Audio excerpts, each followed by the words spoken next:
ہم سب اسی کے خاطر یہاں جمع ہیں اور دور دور سے اکابرین تشریف لائے ہیں، اور سب سے زیادہ معزز و مکرم مہمان خصوصی محترم دارالعلوم دیوبند ہمارے درمیان تشریف فرما ہے۔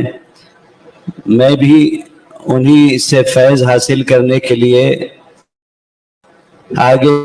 پیچھے کے اسفار کے ہجوم میں وقت نکال کر اس وقت حاضر ہوں، اور بہت شدت کے ساتھ منتظر ہوں کہ وہ تشریف لائیں گے اور ان سے استفادہ کریں گے۔ اس لیے میں دیر آپ کے درمیان میں آڑ نہیں بننا چاہتا۔ آج کے اجلاس میں موضوع منتخب کیا گیا ہے تحفظ عقیدہ ختم نبوت اور تحفظ ایمان۔ میں کچھ سرخیوں میں ان موضوع کے دونوں اجزاء پر کچھ ضرور اپنی بات پوری کر لوں گا، اور آپ سے توجہ کے ساتھ سننے کی گزارش کروں گا کہ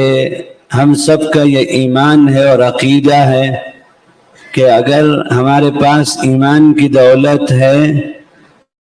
تو ہم دنیا میں بھی کامیاب ہیں اور آخرت میں بھی کامیاب ہیں۔ اللہ ہی تمام ہی مخلوقات اور انسان، فرشتے اور جنات کے خالق ہیں، اور اللہ کے ماننے والے بندوں کے بھی وہ خالق اور رب کائنات ہیں، اور نہ ماننے والے اور انکار کرنے والوں کے بھی خالق اور رب کائنات وہی ہیں۔ یہ فرق ہے کہ اللہ نے مجھے اور آپ کو اپنی طرف سے اپنا فضل فرما کر ایمان کی دولت عطا فرمایا۔ ایمان کسے کہتے ہیں؟ ایمان ایک 5 شعبوں کا مجموعے کا نام ہے۔ ایمان والا کسے کہا جائے گا؟ ایمان والا صرف نماز، روزے اور زکوٰۃ اور حج ادا کرنے والے کو نہیں کہا جائے گا۔ بے شک بنی الاسلام علی 5، یعنی اسلام کی بنیاد آقا صلی اللہ علیہ وسلم فرما رہے ہیں کہ 5 چیزوں پر رکھی گئی، لیکن یہ آج کا پنڈال جو آپ جس کے نیچے آپ تشریف فرما ہے، ایک خیمے اور شکل ہوتی ہے، تو 4 کونوں میں 4 پلر ہوتے ہیں اور درمیان میں ایک پلر ہوتا ہے جس پر خیمہ اور ڈیرا اس کا مدار ہوتا ہے۔ جو حجاج گئے ہیں وہ بھی جانتے ہیں، اور جو نہیں گئے ہیں برابر حج کا میں ذکر کر رہا ہوں، معلم الحجاج آ رہے ہیں اسٹیج پر ماشاءاللہ۔ تو یہ خیمے صرف 5 خیموں پر ان کا انحصار تو ہوتا ہے کہ خیمہ تیار ہو جاتا ہے، ڈیرا تیار ہو جاتا ہے، لیکن اس میں رہنے کے لیے حجاج کے لیے گدے بچھائے جاتے ہیں، اور وہاں کھانے پینے کا نظام بھی ہوتا ہے، اور کولر اور اے سی بھی لگے ہوتے ہیں، تب چل کر وہ خیمہ اور ڈیرا راحت کا ذریعہ بنے۔ تو بعین ہی اسی طرح اسلام کی بنیاد یہ 5 چیزوں پر، فرائض پر اللہ نے رکھی ہے، لیکن اس سے پہلے کا ایک شعبہ ہے جو عقائد کا شعبہ کہلاتا ہے۔ عقیدین شعبے ہیں، ایک معاملات کا شعبہ ہے، اور ایک اخلاقیات کا شعبہ ہے، اور ایک معاشرت کا شعبہ ہے۔ تو ان 5 شعبوں میں جس لیے آج کا اجلاس ہے تحفظ ایمان، تحفظ ختم نبوت، وہ والا پہلا شعبہ ہے۔ اور عقیدہ کسے کہتے ہیں میں آج آپ کو بتانا چاہتا ہوں۔ شکیلیت کیا ہے، قادیانیت کیا ہے، مہدویت کیا ہے، فلاں کیا ہے، وہ تو آپ کو مستقل علماء سے تعلق رکھ کے سمجھنا پڑے گا تاکہ ہم اس سے بچ سکیں۔ وہ ایک نشست میں چند تقریروں میں سننے سے کام نہیں چلے گا۔ عقیدہ ایسا نازک ترین عقائد کا یہ شعبہ ہے۔ عقیدہ کہتے ہیں اللہ نے اپنے نبیوں کو کچھ باتیں بتائی اور نبیوں کو اللہ نے پابند بنایا کہ بہرحال ان باتوں کو جو میں تم کو بتا رہا ہوں ان کو ماننا ضروری ہے، چاہے وہ آنکھوں سے نظر آئے یا نہ آئے، چاہے وہ عقل میں اترے یا نہ اترے، بہرحال ماننا ضروری ہے۔ اور اس میں کسی دلیل کے مطالبے کی اجازت نہیں۔ عقیدے کے معاملے میں اگر کوئی کرٹیسائز یا بحث و مباحثات چون چرا کرے گا تو آؤٹ آف بارڈر ہو جائے گا۔ بچپن میں مکتب میں عقیدے کے لیے ایمان مفصل ہم نے پڑھا، آمنت باللہ وملائکتہ وکتبہ ورسلہ والیوم الآخر والقدر خیرہ وشرہ من اللہ تعالی والبعث بعد الموت۔ اسی طرح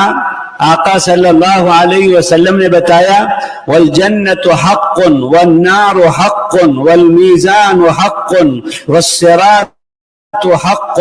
واحوال القبور حق والمحشر حق، کہ میدان حشر میں جمع ہونا یہ حق ہے، جنت حق ہے، دوزخ حق ہے۔ آقا صلی اللہ علیہ وسلم کو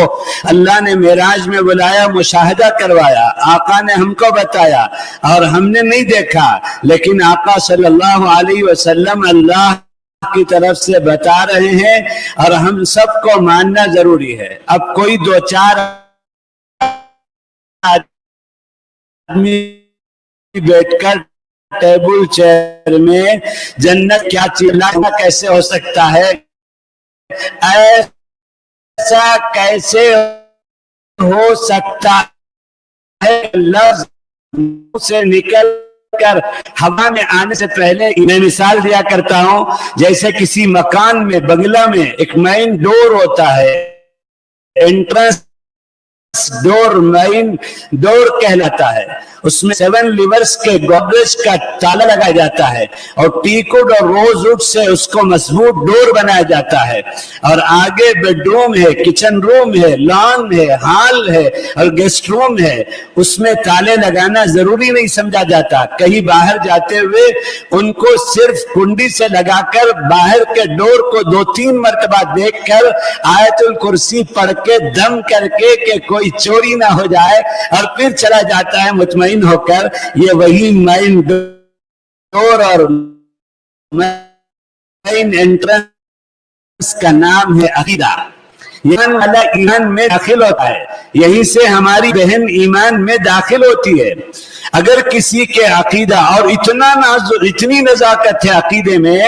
کہ آج تک ہم تو اس بات کو سرسری لے کر چل رہے تھے، حتیٰ کہ خانقاہ والے، حتیٰ کہ دعوت کے کام کرنے والے، مختلف دینی تحریک چلانے والے سب اپنے اپنے دھن میں لگے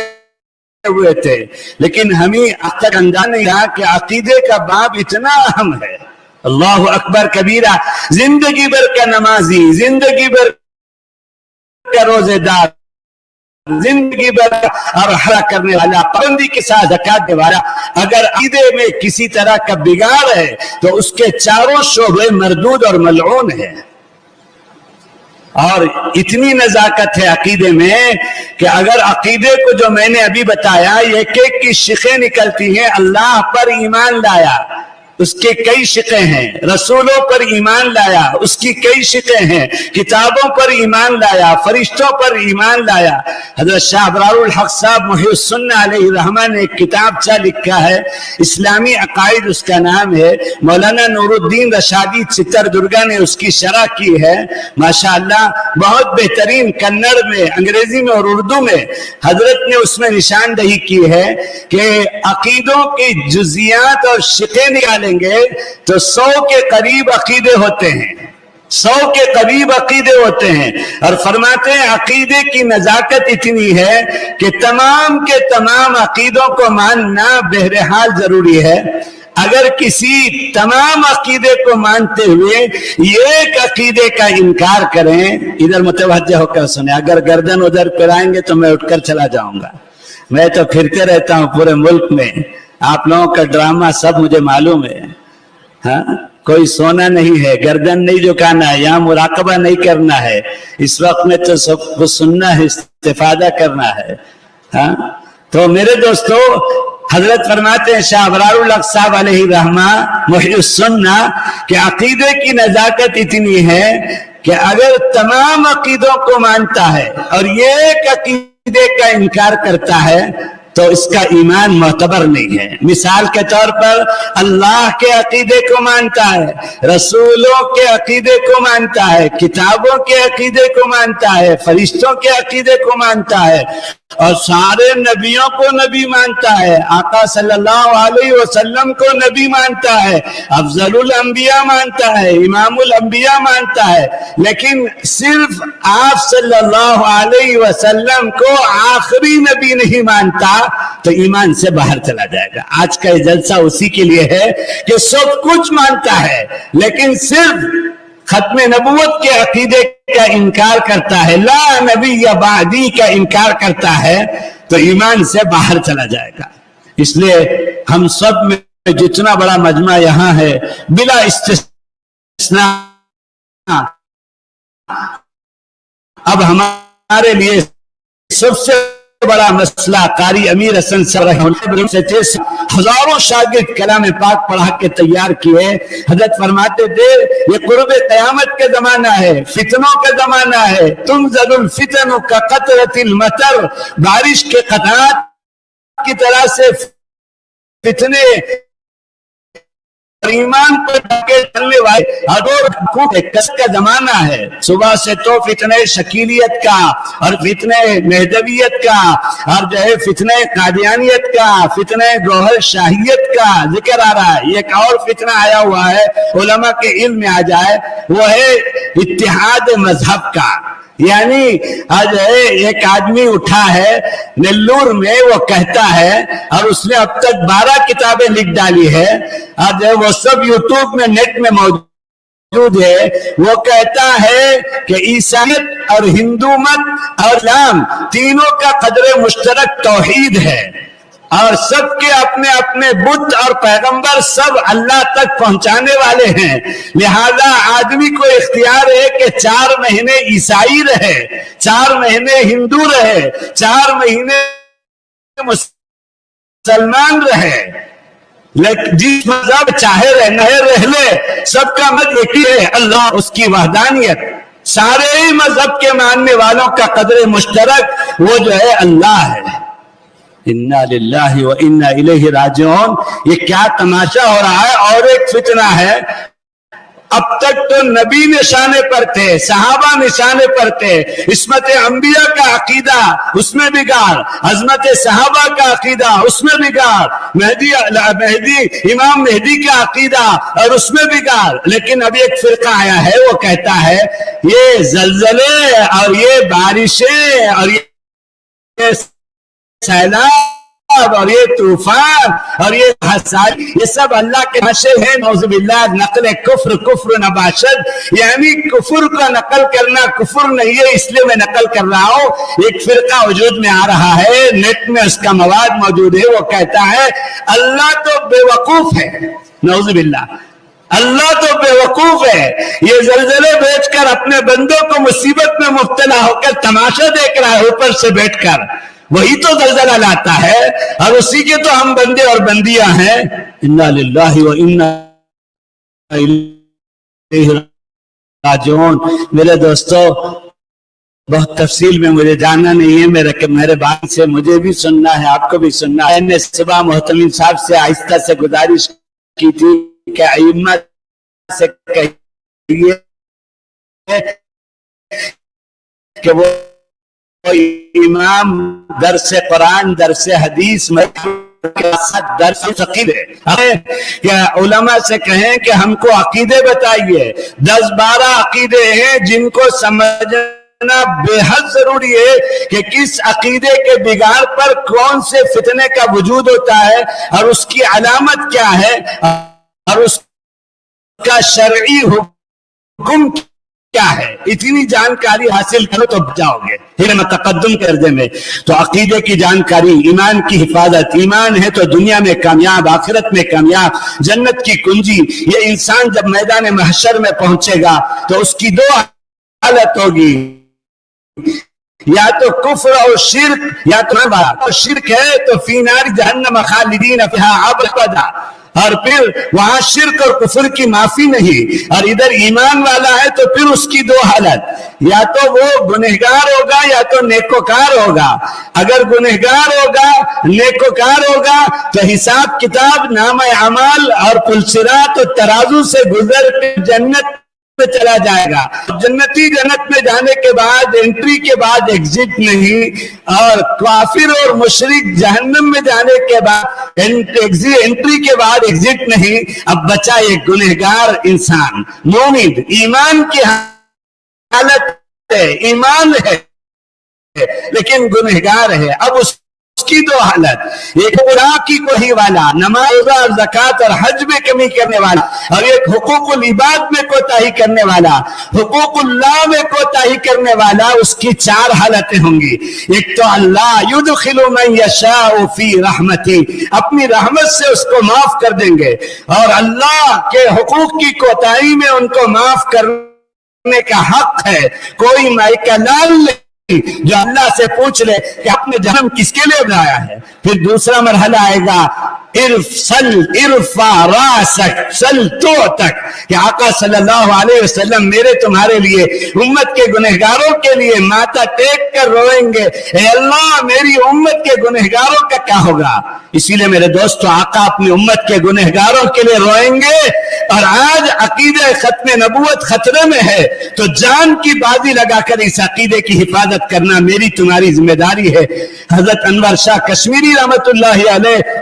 جو ہمارے بزرگوں میں سے تھے، سال ہر سال تک بخاری شریف کا درس دیا۔ وہ فرماتے ہیں عقید ختم نبوت خطرے میں ہو اور ہم اس کی حفاظت نہ کر سکیں تو ہماری گلی کا کتا ہم سے زیادہ بہتر ہے۔ تو اس لیے میرے دوستو، ضروری ہے کہ عقیدے کے بارے میں آپ جانکاری پیدا کیجئے۔ تو وہ حقوق العباد والا دوسرے مرحلے میں آقا کی حقوق اللہ کی کوتاہی والا، وہ آقا کی سفارش پر دوسرے مرحلے میں جنت میں جائے گا۔ تیسرا مرحلہ، یہ جو اسٹیج پر جلوہ افروز ہیں، علماء، حفاظ، ائمہ، یہ وارثین ہیں، ان کے پیروں تلے فرشتے پر بچھاتے ہیں، چونٹیاں اور مچھلیاں ان کے لیے دعا کرتے ہیں، یہ وارثین انبیاء ہیں۔ ان کو اللہ تعالیٰ یہ مقام دیں گے کہ ایک ایک حافظ قرآن اور ایک ایک عالم دین سینکڑوں دسیوں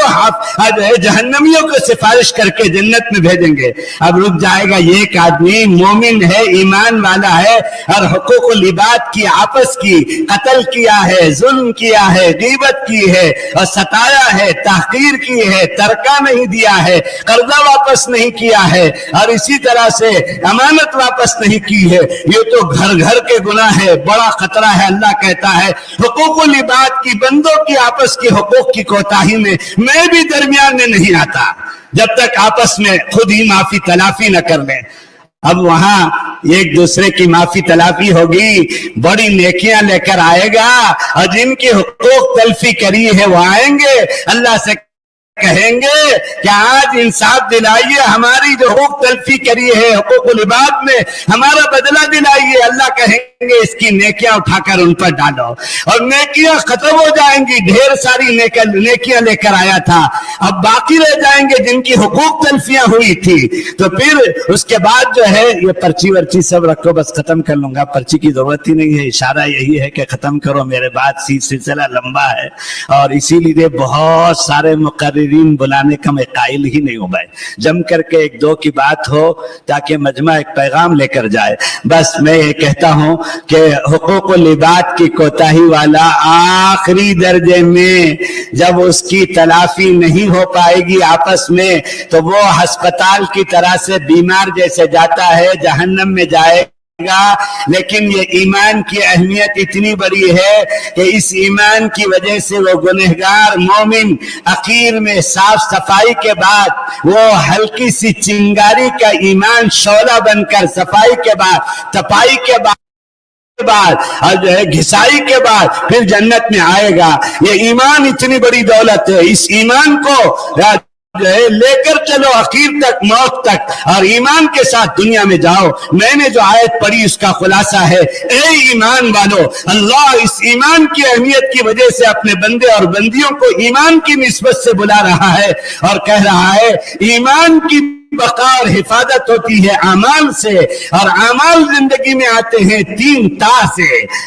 یہ ایمان والو، ایمان سب سے بڑی نعمت ہے، کوٹی بنگلے کا مسئلہ نہیں ہے، اور ایمان کی بقا اعمال سے ہوتی ہے، عقیدے سے ہوتی ہے، اور عقیدہ اور اعمال زندگی میں آتا ہے 3 تا سے۔ یہی میرا پیغام ہے، 3 تا، الف با تا۔ ایک تا ہے تعلیم کی تا، دینی تعلیم سے جڑو، دنیاوی تعلیم سے ضرورت کے درجے میں جڑو۔ ہمارا بچہ جیسے کہ محتمم صاحب کہہ رہے تھے، مکتب میں تعلیم بالغان میں، تعلیم بالغات میں، تعلیم بنات میں، تعلیم نسوان میں، کسی بھی مرحلے میں تعلیم سے ہمیں فرار نہیں ہے۔ اور تعلیم کے لیے علماء سے، مدارس سے جڑنا ہوگا۔ مدارس کے بغیر یہ ایمان والے کے ایمان کی بقا نہیں ہو سکتی۔ یہ ایمان کے حفاظت کے قلعے ہیں۔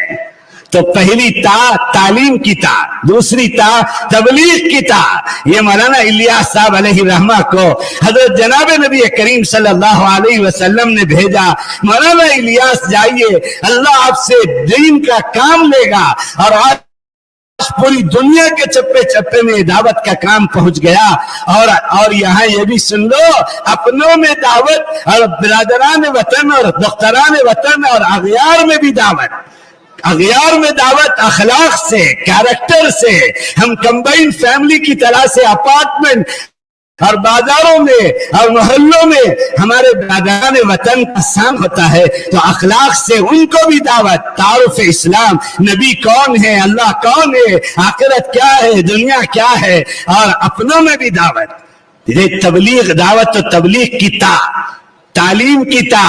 دعوت و تبلیغ کی تا، اور تیسری تا صحبت اہل اللہ کی تا، صحبت اہل اللہ کی تا۔ اللہ والوں کے ساتھ لگے رہیں گے، علماء کے ساتھ لگے رہیں گے تو ان کی صحبت کا اثر آتا ہے اور ایمان باقی رہتا ہے۔ اللہ تعالیٰ یہ 3 تا کی برکت سے ایمان کو محفوظ کریں گے، اور ساری انسانیت، سارے مومنات مقصد کا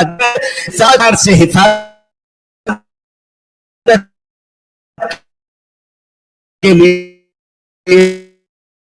عقیدے کو بچا کر موت تک لے جانے کے لیے استقامت دین، تعلیم اور دعوت و تبلیغ اپنوں میں، غیروں میں، اور پھر جو ہے اہل اللہ کی صحبت، یہ کرتے رہیں گے انشاءاللہ۔ یہاں سے یہی عزم لے کر جاؤ کہ یہاں سے جانے کے بعد یہ جلسہ دارالعلوم دیوبند تو اللہ کے نبی صلی اللہ علیہ وسلم نے سنگ بنیاد رکھا تھا، کہیں تالاب کا پانی رکتا تھا، اپنی عصائے مبارک سے حضرت نانوتوی بانگے دارالعلوم کہتے ہیں، میں نے آنکھوں سے دیکھا نیند بیداری کی حالت میں آقا نے عصائے مبارک سے لکیر کھینچی۔ دارالعلوم دیوبند کا ساری دنیا میں جو اس وقت فیض ہے، دعوت کا کام دارالعلوم دیوبند کا فیض ہے، جمعیت العلماء دارالعلوم دیوبند کا فیض ہے، دعوت الحق دارالعلوم دیوبند کا فیض ہے، تصنیف و تعلیف کا ہزاروں سلسلہ، یہ یہ تعلیمی نظام، یہ مدارس، یہ مکاتب، یہ مساجد، یہ دینی تحریکیں، یہ دارالعلوم دیوبند کا فیض ہے۔ کیوں نہ ہو؟ آقا صلی اللہ علیہ وسلم، امام الانبیاء، خاتم النبیین صلی اللہ علیہ وسلم نے اس کی سنگ بنیاد رکھا ہے۔ آج وہاں کے محتمم مفتی ابو القاسم صاحب دامت برکاتہم آپ کے درمیان میں ہیں، آپ ان کو سنیے اور عزم لے کر جائیے کہ ہم مکاتب کا جال، تعلیم بالغان کا جال، علماء سے تعلق، مدارس سے تعلق، عقیدے کی جانکاری، دعوت کے کام سے تعلق، اخلاق حسنہ، معاملات کی صفائی، معاشرت کے حقوق، اور جو ہے یہ سارے کام کریں گے انشاءاللہ تعالی۔ اللہ مجھے اور آپ کو توفیق عطا فرمائے۔ میں تو 3 گھنٹہ تقریر کرنے والا ہوں، مجھے یہ لوگ 15 منٹ میں کہاں سے بریک لگائیں گے، لیکن پھر بھی بس پیچھے اکرین پہنچ جو رہے ہیں تو بریک لگی گئی ہے. اللہ مجھے بھی آپ کو بھی ہماری ماں بہنوں کی حفاظت کا فریضہ ادا کرنے کی توفیق عطا فرمائے. وآخر دعوانا الحمدللہ رب جزاکم اللہ خیران. تعالی حضرت والا کو جزائے خیر عطا فرمائے.